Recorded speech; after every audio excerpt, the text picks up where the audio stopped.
Some of the most diagnosed cancers in Maine are head and neck cancers, but doctors say more people who think they're perfectly healthy are being diagnosed. That's why MaineHealth is holding head and neck cancer screenings, including one this week in Scarborough.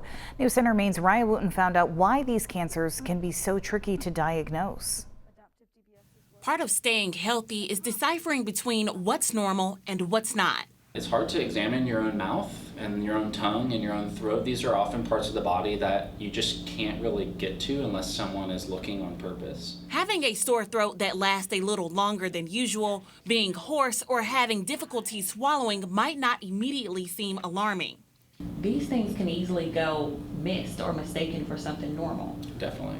MaineHealth surgeon Dr. William Reed says when symptoms like these persist, don't ignore them. He warns these symptoms could be early signs of head and neck cancer. Reed explains red or white patches in the mouth, sores in the mouth that won't heal, or lumps or swelling in the neck or face are often easier signs to identify. If you can find this early, these are very treatable problems. Doctors are concerned about more than just the traditional risk factors like smoking and heavy drinking. We all know that cigarette smoking is bad for us, and we've seen the rates of smoking plummet, and we've seen the rates of cancers from smoking plummet.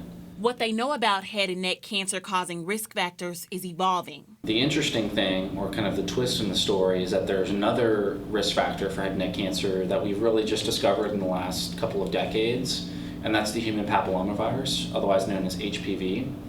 It's the most commonly transmitted STI, or sexually transmitted infection in the country. The CDC reports that HPV is linked to 60 to 70% of throat cancers. And it accounts for more throat cancers than it does cervical cancers. Head and neck cancer often impacts older people ages 50 and up, but Reed says younger patients are being diagnosed with head and neck cancers linked to HPV. He says those younger people tend to assume they're healthy, making cancer screening all the more critical.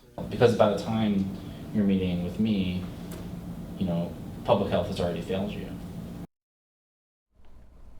That was Raya Wooten reporting. MaineHealth's head and neck cancer screening is happening Wednesday at its facility at 92 Campus Drive in Scarborough between 5 and 7 p.m.